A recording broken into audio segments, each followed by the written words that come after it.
Mirë se erdhët në epizodin e fundit të kësaj sezone në Kosova Job Podcast, ku edhe nga ky vend kemi sjell shumë rrëfime inspiruese e shumë histori të njerëzve që kanë prekur suksesin. Këtu e kam pikrisht një profesioniste e cila ka kriju këtë hapësirë kaq veçantë, por jo vetëm. Ajo nuk e ndjek lajmin e ditës, po gërmon me thellë në tema edhe i ka trajtuar ato për një këndvështrimi të ndryshëm social, ekonomik, gjithmonë duke e sjell substancën e tyre. Kënaqësi me të pas në podcast Besa Luci, udhëheqëse e Kosova 2.0, kryeredaktore edhe bashkëthemeluese. Faleminderit shumë për ftesën. Është kënaqësi me bisedu edhe për vetë këtë organizatë që ju udhëheqni edhe për vetë konceptin medial që e keni kriju para shumë vitesh. Siç e thash Besa në fillim, ju nuk e sjellni lajmin si ndodh, po i shpjegoni, i zbërtheni pasojat pse ka ndodhur ai. E keni nis para më shumë se një dekade, shumë pak pas pavarësisë, po du më këty pikrisht të baza e shkollimit juaj. Pse vendoset me studiu gazetarin, mandej keni studiu edhe një prej shkolla më prestigjioze të gazetarisë. Faleminderit shumë. Me çkam ka të rejtë gjithmonë te gazetaria është çaj funksioni dhe roli publik të cilin gazetaria e ka, të cilin e mbart. Gjithmonë në atë kohë tash më ktheve shumë rrapa, kështu mendoj pse e kam zgjedh gazetarin, po mendoj që çka ka të rejtë është edhe që e keni një mundësi shumë të mirë që me humbtu tema të ndryshme, të rëndësive të ndryshme, qoftë politike, shoqërore, kulturore, edhe me kuptu shoqërinë në thelb, edhe me zbërthy edhe gjatë gjithë kohës, domethënë me kuptu edhe me një të kohë mendoj edhe me imagjinu se çish mundet me qenë ndryshe, edhe mendoj që që jam ka tërhekën thelb të gazetaria, që e mundësia që me mujt edhe me këcy për një teme në temën tjetër, po përveç asaj edhe mendoj, si që thashë në fillim, që ajo përgjithësia që vjen me gazetari, jo vetëm me mbajt pushtetet të përgjithshme, por njëjtën kohë edhe me kontribu me antiformimit edhe në një mënyrë në edukim më të madh shoqëror, që mendoj që një kombinim i këtyre arsyeve më ka shtyr në gazetari. Mandej keni studiu që shetash në Universitetin e Misurit, një prej shkolla më të mira të gazetarisë. Atë ka ndiku shkollimi atje për me hap një koncept ndryshe medial, e cila e ndryshon në mënyrën që është një gjeneratë tonë i mendon edhe ju qaset temave të ndryshme. Po, definitivisht, se në fakt para studimeve në Missouri, kom qenë në Bullgari, në Universitetin Amerikan atje, ku kam studiu gazetari dhe shkenca politike, dhe pastaj për master kom vazhdu në Missouri dhe në shkollën e gazetarisë, dhe aty në fakt kom vendos me fokusu tek rrëfimtaria e revistave, në gazetarinë e revistave. Ka qenë, mendoj që kom pas edhe dy profesoresha shumë të mira në Missouri, që mendoj që ma kanë hap një mënyrë edhe mendjen edhe të menduarit se çka gazetaria mundet me qenë edhe çka rrëfimtaria mundet me arrit. Edhe gjatë shkollimit në Missouri, aty veç pata fillu me mendu për idenë që kur kthehem në Kosovë me fillu një revist, edhe ashtu edhe në fakt ka ndodhur. Që shu prit, mandej, ishte diçka që i mungon të Kosovës edhe vetë kjo revist, që shu prit fillimisht në Kosovë? Po, pra Kosova 2.0 ka fillu në vitin 2010, pra ka qenë 2 vite pasi që isha kthy nga Missouri, nga studimet e masterit, edhe në atë kohë, e kisha planin për revist, për një të kohë dhe shisha që sa shumë në skene mediatike, në ambientin mediatik, se sa shumë ka mungu një rrëfimtari, një gazetari më ngadalt, një gazetari dhe rrëfimtari e cila i vë përvojat e qytetarëve në qendër të rrëfimit, edhe fillimisht kemi fillu me platformën blogging online 2010, pastaj vitin 2011 me revistën e shtypur, edhe mendoj që për në atë kohë është pritë shumë mirë, për dhe një të kohë ka pas hapsin për shumë gjana të reja. Edhe fillimisht kur e kemi fillu, domethënë kemi qenë një grup i njerëzve, të cilët kemi pas puna tjera, po këto e kemi bërë kështu anash mas orarit punave tjera që i kemi pas. Edhe pri fillimit me platformën online, me blogging, mënyra se si është menaxhu është me atë me anë të kontribuzve edhe me anë të rrëfimeve dhe shkrimeve që na kanë dërgu lexues. Edhe do të thonë gjithmonë them që në fillim Kosova 2.0 është bazuar edhe në një mendim që një diçka e tillë po mungon edhe një diçka e tillë njerëzit kanë me mirë prit edhe ashtu ka ndodhur, ka qenë një supozim i cili është vërtetu. Edhe që nga lancimi i Kosova 2.0 minjere kemi filluar me pranu shkrime prej autorëve, jo vetëm në Kosovë dhe rajon, por shumë edhe prej diasporës, edhe qashtu e kemi mirëmbajt platformën në fillim me anë të shkrimeve të cilë kontribues nga vendet të ndryshme na i kanë dërgu, edhe tani kemi fillu me urit, me fitu grante, me bashkëpunu me donatorë të ndryshëm, edhe me kriju staf, edhe tash jemi 16 vite ma vonë, do me thonë, si revistë. Besa ju keni zgjedhur vazhdimisht në Kosovë 2.0 lexoj tema që të tjerët i shmangin. A keni pas ndonjëherë dilemat për një temë ju ka dukur shumë, keni pas sa është e rrezikshme për juve me plasu, keni pas madje edhe rezistenca ndryshme gjatë këtyre vite kundër mendimit ndryshe? Po mendoj që ajo gjithmonë që na ka udhëheq si medium dhe si revistë, siç e tha edhe ti, është që me trajtu temat cilat ose besin në margjina, ose të cilat injorohen, të cilat tjerët nuk i trajtojnë, dhe kjo vazhdo me na udhëheq mendoj edhe sot. Edhe si revist, pastaj do thonë është që ajo mundësia që shkrimi gazetares në revista jep, është në njëjtën kohë mendoj që merret shumë edhe në aspektin kulturor të shoqërisë, edhe për ne gjithmonë ka qenë shumë e rëndësishme dhe vazhdon me qenë e rëndësishme me i trajtu temat në atë mënyrë se kush jemi si shoqëri, kush dëshirojmë të jemi dhe kush mund të jemi si shoqëri. Edhe për shkak të asaj udhëheqemi prej atij parimit që ka shumë përvoja të qytetarëve të cilat lihen anash, edhe të cilat nuk trajtohen mjaftueshëm, edhe ne gjithmonë tentojmë që ato rrëfime t'i sjellim, që mos të mbesin të marginalizuar, mos mbesin të injoruar, sepse nëse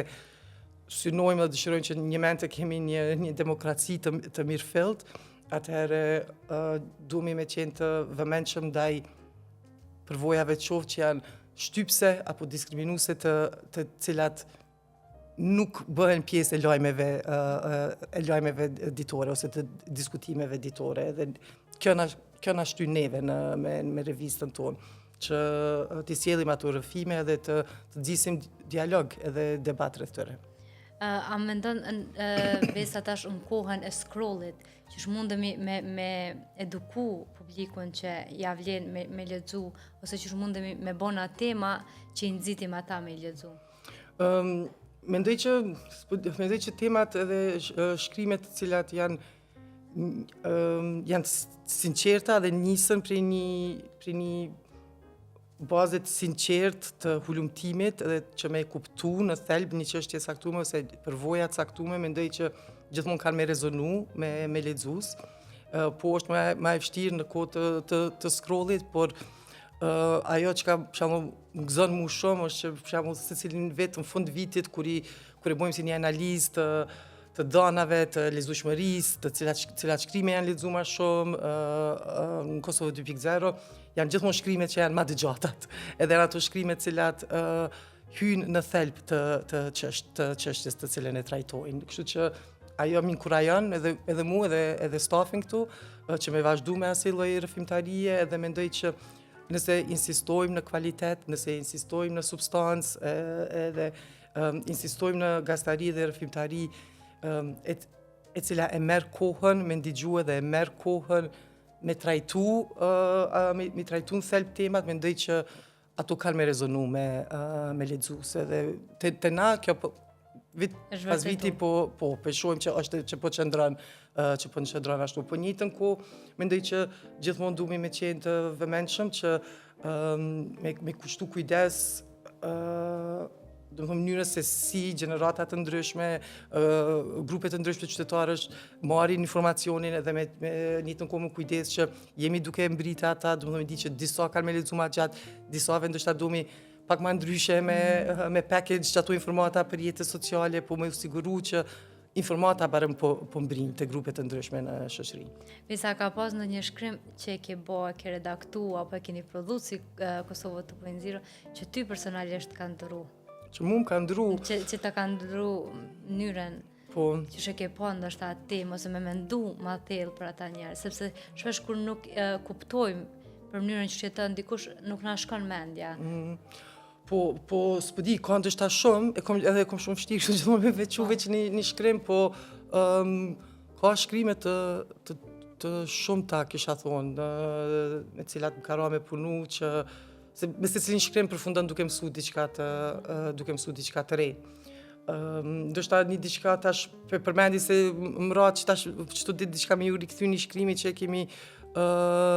publiku në vitin 2020, ka qenë në fillim të pandemisë, dhe ka qenë një shkrim që patëm punu për protestat e qytetarëve në Shtërps, që kanë qenë qytetarë shqiptare dhe sërbë, të cilët janë bashku kundër ndërtimit të hidrocentraleve të vogla në atë rajon, të cilat e kanë afektu po ashtu dhe qasjen e tyre në ujë të pishëm,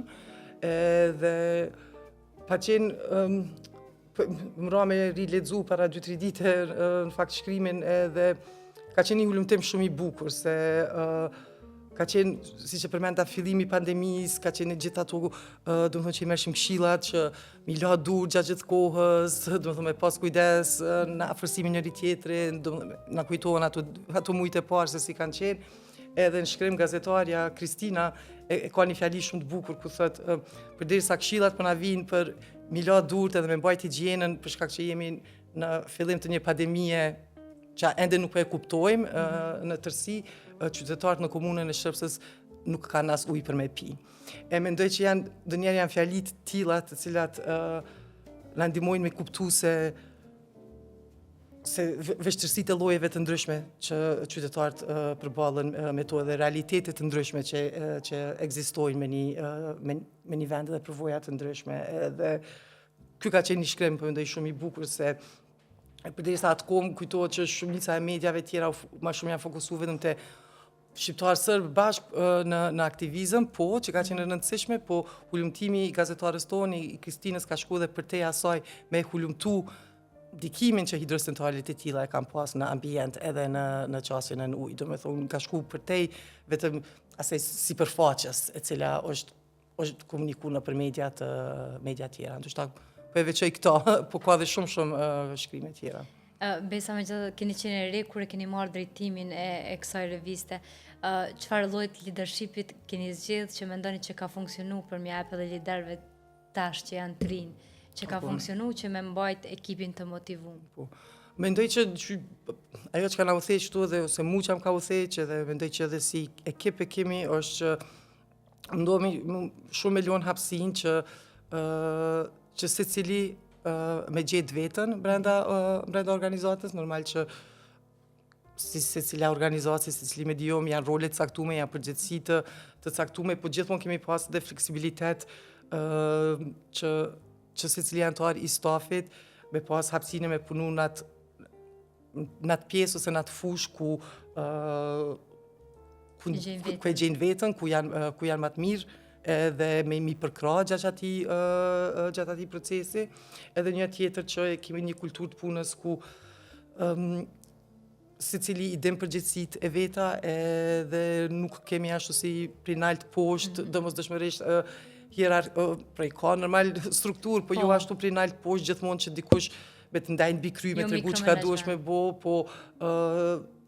duhet se cili e din se çka duhet me bo, cilat janë përgjegjësitë e veta, edhe përgjegjësitë tyne me organizu kohën e tyne,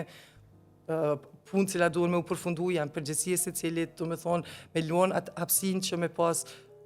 me marrë vetë iniciativë, po njëjtën kohë edhe me jep llogari dhënie në kontekst të punës së tyne. Do me thonë, mundohemi me kriju një kulturë të tillë të punës ku secili qartë e din se cila pjesë e zinxhirit janë, edhe që nëse diçka nuk ndodh, afekton edhe tjerët. Kështu që është pak a shumë kjo kulturë e punës që ne tentojmë me mbajtë dhe me përçu. Megjithatë keni shumë punonjës se cilët qëndrojnë gjatë, që janë shumë gjatë me Kosovë 2.0, ose dhe ata që nuk janë më, kanë qëndru një kohë gjatë këto. Që shumë rini me i majtë, sepse gazetarët së televizën shumë. Po mendoj për shkak qasaj fleksibilitetit, kuptueshmërisë, mendoj që kuptueshmëria është diçka shumë e rëndësishme, do të thonë që i kuptu nevojat e njëri tjetrit, edhe me lënë hapësinë që me riorganizu nëse ka nevojë, për shumica njerëzve që punojnë të vëndzirës që thare të po qëndrojnë për një kohë të gjatë, po njëjtën kohë me secilin ekip që e kemi pas brenda këtyre 16 viteve, gjithmonë kemi ndryshu diçka. Edhe mendoj që për shkak që nuk e kemi mendsinë e ngurtë të asaj se kush jemi edhe kush mundemi me qenë, lojmë hapësinë që gjithkush me pru ideja të reja, me pru kreativitet të ri, edhe me që organizatë ndryshe përpara. Edhe me lanë një gjurmë. Definitivisht, do të thonë, secila që ka qenë këtu, ka lënë diçka mbrapa, edhe sa herë dikush i ri vjen në punë e ka hapësinën me propozu gjëra të reja, edhe gjithë kohës eksperimentojmë me gjëra të reja, dhe mendoj që kjo është edhe pse kemi arrit edhe me qëndru edhe me ekzistu gjithë këto vite, se gjatë gjithë kohës mendojmë se qysh me inovu, qysh me ndryshu, qysh me eksperimentu me gjëra të reja, gjatë gjithë kohës ndryshojmë diçka. Në ato se qysh funksionojmë brenda, po edhe qysh i qase me produkteve të ndryshme. Pra kur vjen një punonjës i ri, nuk pritni vetë që mu përshtat me strukturën, po me mu bë pjesë ndoshta e ndryshimit të strukturës. Besa, po më intereson kur vjen një punonjës i ri në Kosovë 2.0, çka vlerësoni ju mas shumti te një punonjës që me qenë pjesë e organizatës? Çka vlerësoj?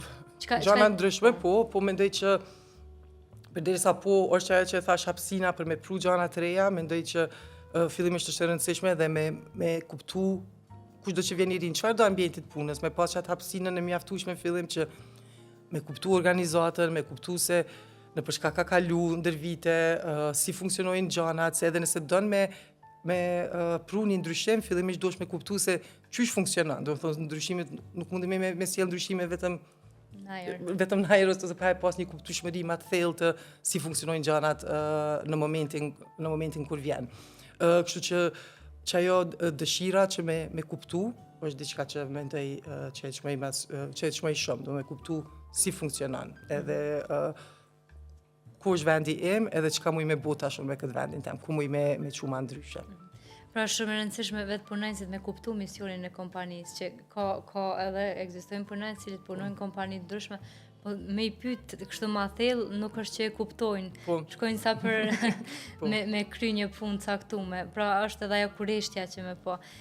Besa unë kam pas edhe profesoresh, edhe një prej aftësive që mas shumë ti na e ke mësu, edhe që mu më ka im punë është me menu në mënyrë kritike, me vendos pikpyetje mas çdo fjalie, mas çdo përmbajtje. Sa është rëndësishme sot të trind në kohën e informacionit shumë të shpejtë, edhe përgjigjeve shumë të shpejta, sa është rëndësishme me vendos shumë pikpyetje në përmbajtjet që i marrim. Tepër është rëndësishme, mendoj edhe gjithmonë ka qenë edhe sidomos tash edhe në kontekstin që e përmend edhe ti kur jemi të bombarduar gjatë gjithë kohës me shumë informata dhe mendoj që sot edhe më shumë kërkohet prej nesh mi vendos ato pikpyetje se të fillu prej gjanave shumë bazike, si ku jam duke lexu, kush është duke publiku, çka janë aspektet që ndoshta nuk janë të trajtu ku tjetër më i me lexu për të njëjtën çështje, që ndoshta që me mujt me krahasu, edhe mendoj që kjo ka me bo në këtë rafsh ka me bo në më shumë për shembull me informacione gazetariske, me media, po edhe përveç asaj, mendoj që gjatë gjithë kohës duhemi me qenë kritik edhe gjatë gjithë kohës me ditë që çka do që lexojmë gjithmonë kanë me mbet gjëra të cilat nuk janë të përfshime. Dhe fakt që kjo ka qenë diçka që unë e pata mësu prej një profesoreshës teme në Missouri, që na paton bas çdo lajmi ose çdo informacioni që e lexojmë, e ndigjojmë apo e shikojmë, ka qindra storie të cilat mbesin të patreguara, ose të parrëfyera, edhe për me qenë rrëfimtar dhe gazetar të mirë, atëherë tentoni gjithmonë me i gjeç ato rrëfime të cilat ende nuk i kemi dëgju, cilat ende nuk i kemi lexu. Edhe kjo është çësia të cilën na edhe praktikojmë në revistë, e përmend edhe ti, do thonë na nuk vojmë lajme editore, po më shumë do në hulumtime cilat marrin më shumë kohë, në relacion për shembull me zhvillimet e përditshme, qoftë politike apo ekonomike, çfarë do të thonë, ne I vendosim ato në kontekst, I zbërthejmë, e kallëzojmë një historik pak më të gjonë të situatës se kemi ardhur deri në këtë moment, edhe mendoj që kjo qasja jonë spjeguese, kontekstuale, është pikërisht qasje lloj qasje e pikpyetjes. Do të thonë, me bo shumë ma shumë pikpyetje, shumë ma shumë pyetje për me kuptu sa ma shumë në tanësi që mundemi një zhvillim të caktuar apo një temë të caktuar. Gazetaria narrative për shumë prej mediave në Kosovë, më thënë 90% është loks, sepse jo krejt redaksit investojnë në gazetarë cilët e kanë kohën, themi luksin e kohës, një javë më marë me një temë caktuar. Sa është rëndësishme me kriju një hapësirë në cilën gazetarët mundën me qenë të lirë me ju përkushtu një teme në thellësi. Po mendoj që është shumë e rëndësishme dhe tani normalisht varet edhe prej llojit mediumit, sepse në njëjtën kohë normal që gjithmonë na duhet edhe na vijnë edhe mi pas lajme editore, na vijnë me pas media të cilat raportojnë për zhvillimet në baza editore. Po nuk është ajo I vetmi lloj I gazetarisë, edhe që ato është e rëndësishme me pas edhe llojet e mediumeve tjera, si për shembull siç jemi ne. Po mendoj që edhe brenda mediave mainstream dhe mediave të mëdha duhet me u siguru që brenda redaksive, që brenda ekipeve, sidomos gazetarët që janë më senior ose që kanë përvojë më gjatë që me ju kriju asnjë lloj hapësine që me pas kohë për me hulumtu edhe plot media edhe kanë normal ju ofrojnë hapësira të tilla, po kisha pas që me pa ma shumë, do me thonë në qatë drejten, sepse kjo lufta për klikime, lufta për për lezueshmëri edhe për me qenë të partë, po I bën dëm edhe vetë profesionit, edhe po I bën dëm informacionit, edhe I bën dëm shoqërisë përfundimisht, neve na bën dëm. Kështu që mendoj që është shumë e rëndësishme që secili medium me kriju hapësinë për gazetarët që përveç atij raportimi editor me pas kohë edhe me bo hulumtim ma thelpsor, edhe se problemet me cilat ballafaqohemi janë probleme që kërkojnë hulumtimet e tilla, nuk janë probleme të cilat munden me u përshqyet me një lajm edhe me 2-3 paragrafe, do me thonë, na vijnë ma shumë në thelb me kuptu, për shembull e marrim edhe ka gazetarë dhe gazetare të tilla, definitivisht edhe në mediumet të tjera, por duhemi me insistu ma shumë. Ka gazetarë shumë të mirë që e bajnë këtë lloj gazetarie, po që nuk e kanë hapësirën ndoshta në mediat e tyre, e që është e rëndësishme që ju kur ofroni bursa të tilla, mandej shkrimet e tyre shkëlqejnë edhe marrin çmime të para. Që domethënë ka gazetarë shumë të mirë që janë të krijuar për këtë lloj gazetarie, po jo gjithmonë kanë hapësirën brenda redaksive. Mbesa na pak e dim sa shumë ka ndikim që kjo mënyra që marrim informacionin në mënyrën që na mendojmë edhe marrim vendime. Audienca e merr diçka të shpejt, që I konvenon për momentin, po na nuk jemi edhe aq të vetëdijshëm sa ndikon mënyrën që na e bëjmë çdo veprim atutje. Sa është e rëndësishme ndoshta më arri kujtu njerëzve ndikimin e leximeve, përmbajtjeve që I marrim në mënyrën që na mendojmë, në mënyrën që na veprojmë. Po, normal, mendoj që një diçka si një diçka që ka ardhur si rezultat I algoritmeve, sidomos në rrjetet sociale, është mendoj që shumë më shumë përfundojmë duke u ekspozuar dhe duke lexuar informata që përfundojmë vetëm duke na rikonfirmuar mendimet që I kemi, edhe që kjo është I fa rreziku. Një rrezik shumë I madh në fakt mendoj që ka ardhur si rezultat I algoritmeve në online dhe të rrjeteve sociale, se përfundojmë secili si tu izoluar përbrenda atyre bubbles tona të mendimit, edhe për atë arsye në çet aspekt mendoj që diçka që kisha veçuar është që mos me mbet vetëm duke marrë informacion vetëm për rrjeteve sociale, po më siguru që e kemi një listë tonën personale të burimeve të ndryshme të cilat shkojmë direkt për me u informu. E jo mi leju algoritmat me na tregu se çka me lexu, sepse përfundojmë duke ngurtësu pikpamjet tona, mendimet tona, po edhe llojin e burimeve me ndaj cilave ekspozohemi. Që kjo është diçka që mendoj që e rrezikshme sot sepse një numër i madh i njerëzve përfundojnë duke marrë informacionin vetëm prej faqeve, prej rrjeteve sociale, domethënë duke klikuar në linqe të cilat ju dalin aty, po janë shumë faktorë që ndikojnë se cilat linqe kemi pa në feedin tënd. Për këtë arsye mendoj që duhet me insistu që secili i pas burimet tona të cilat shkojmë edhe mi lexu edhe ata me cilët pajtohemi edhe nuk pajtohemi, se mendoj që është e rëndësishme mi pa perspektivat të ndryshme që mbulojnë të njëjtën çështje, të njëjtën temë. Nëse ma herët një redaksie tonë e ka pa çka tikime pas përmbajtje brenda ditës, sot na po bëhemi redaktor të përmbajtjeve tona, po vendosim çka dojmë pa. Besa çka të ka ndihmu,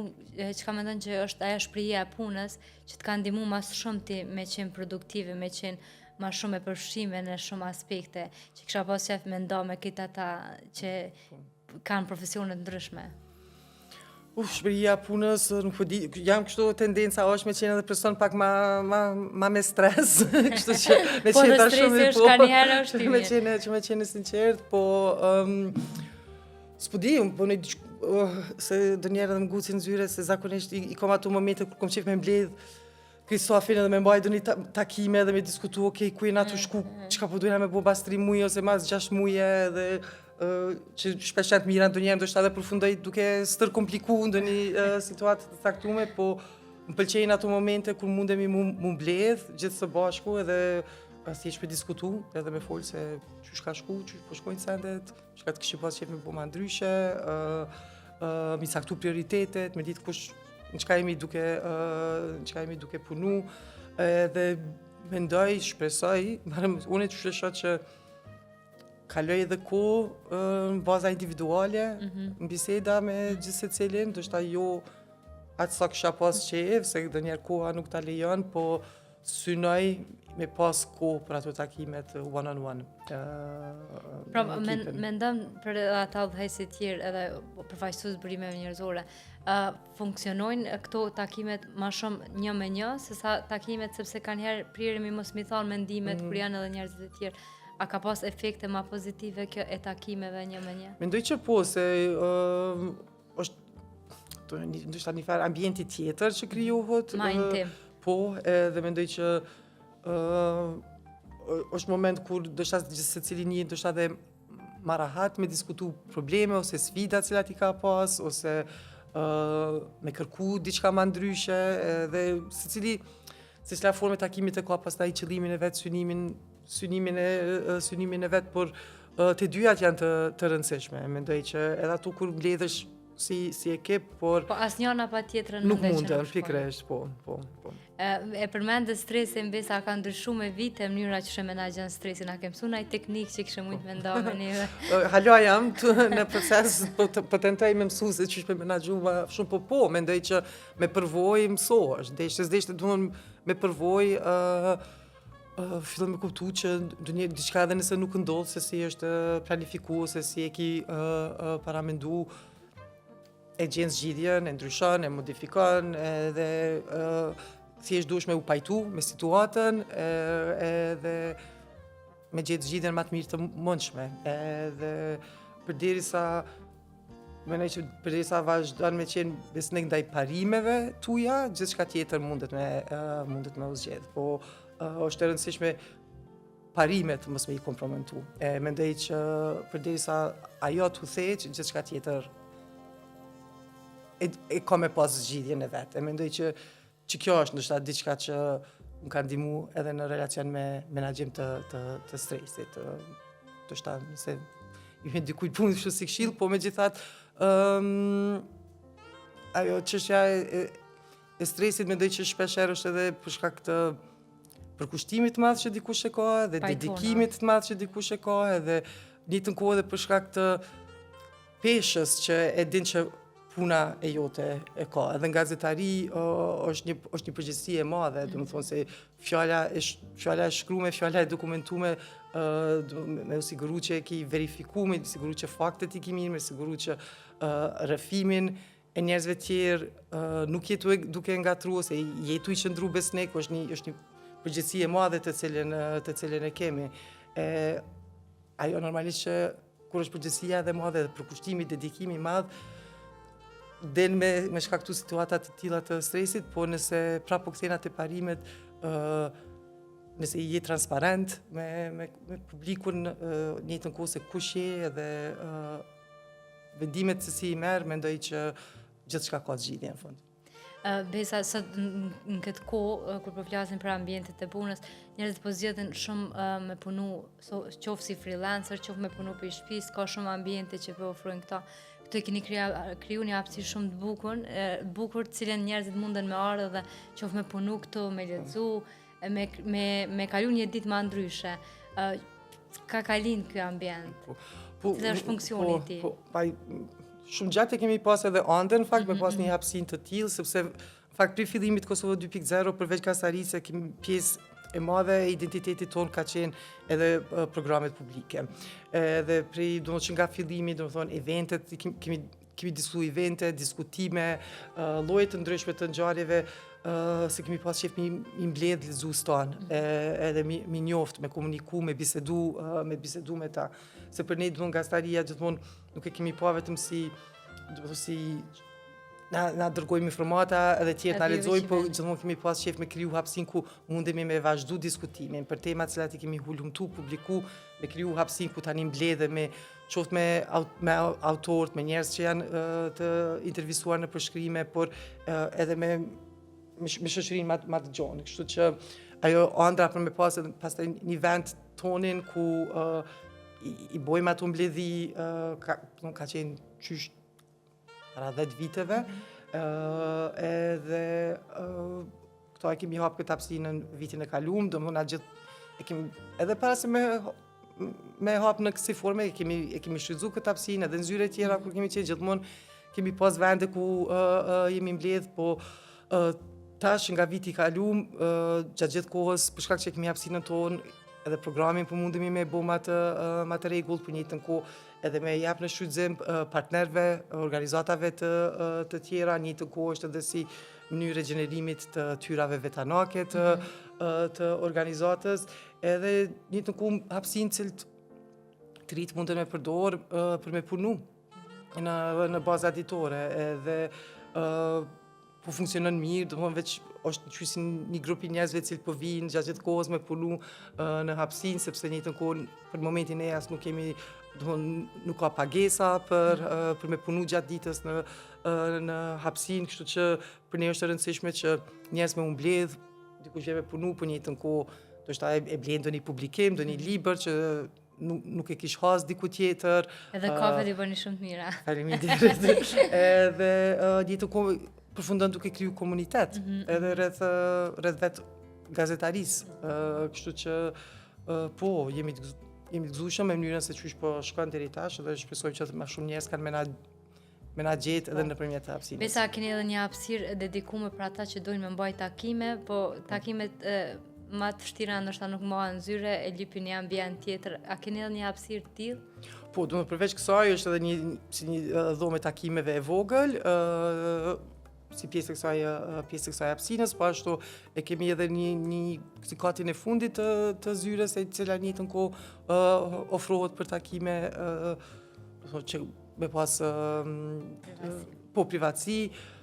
e kemi edhe studia në fakt për xhirime, ku i xhirojmë edhe vetë podcastet tona, video tona, për njëjtën kohë ajo ofrohet me qira për shfrytëzim të tjerëve, kështu që janë disa hapësina që i kemi në dispozicion për qëllime të ndryshme, të cilat ofrohen qoftë pa pagesë ose me pagesë. Për fund, Besa, një këshill nëse kishe pas, keni ligjëruar edhe në Universitetin e Prishtinës, një këshill që gjithmonë ja u keni dhënë studentëve dhe që e kishe nda për fund për këtë ata që na shikojnë. Një këshill, s'po di tash, se ka kohë tash që nuk jam në universitet, fakt që për viti 2019 mua nuk jam, kështu që më ktheve pakës në kohë, po mendoj që ndoshta ka me tingëllu shumë e thjeshtë, po është shumë e rëndësishme që me vazhdu me lexu sa më shumë, mendoj që është shumë e rëndësishme, edhe sidomos tash në kontekst domethënë me mënyrën se qysh është duke ndryshuar dhe ka me ndryshu drastikisht tregu i punës edhe me për shkak të AI. Një gjë që pak po i friksohem është që mos kemi me përfundu duke hup atë rëndësinë që e ka leximi dhe investimi në vetveten, dhe hulumtimi jonë, do me thonë që e që kjo mendoj që është diçka që duhemi me insistu me mbajt, që po me një anë ka shumë gjana ndoshta të punës tonë ditore të cilat AI tools na e lehtësojnë, por përderisa mundën disa gjana ma teknike dhe ma administrative me na lehtësu, duhemi me vazhdu me insistu në prodhim të dijes nga vetë ne. Edhe për me mujtë me prodhu dije, atëre duhemi gjatë gjithë kohës me qenë të vëmendshëm, me lexu, me hulumtu, që ne me prodhu dijeni të re. Kështu që kjo është diçka që mendoj që e kisha veçuar ndoshta në këto momente ku tani ku jemi. Leximi mendoj që ka ndikim te këtë profesionet, jo vetëm te gazetar, por te çdo profesion tjetër. Po, definitivisht se, do thonë, jemi duke rit edhe gjenerata cilat janë po rritën me teknologji edhe që nuk e njohin një botë ose një realitet tjetër ku nuk ka pas teknologji në mënyrën se si ka si është sot. I shohim fëmijët për shembull me tableta, me telefona, që është pjesë e përditshmërisë shumë të madhe, mendoj që e kemi normalizu shumë. Për shembull që bashkë këtë premte është edhe promovimi një librit që bëhet do nesër në hapësinë të Arif Muharemit, i cili ka publikuar një libër për fëmijë për rreziqet e varësisë në teknologji, edhe rëndësinë e leximit. Edhe mendoj që shumë pak po bisedojmë për këtë si shoqëri, edhe mendoj që është normalizu shumë teknologjia tek fëmijët, dhe mendoj që duhemi shumë a shumë me folë për rreziqet e asaj varësie, sepse në fund duhemi, në qëllimi është që me pas një shoqëri kritike, atëre duhet me pas një shoqëri e cila njëjtën kohë lexon edhe hulumton edhe një rëndësinë e prodhimit të dijenisë. Edhe merr vendime më të mira. Ndërsa kënaqësi shumë të pas edhe kënaqësi me qenë në këtë hapësirë. Shumë, ishte kënaqësi.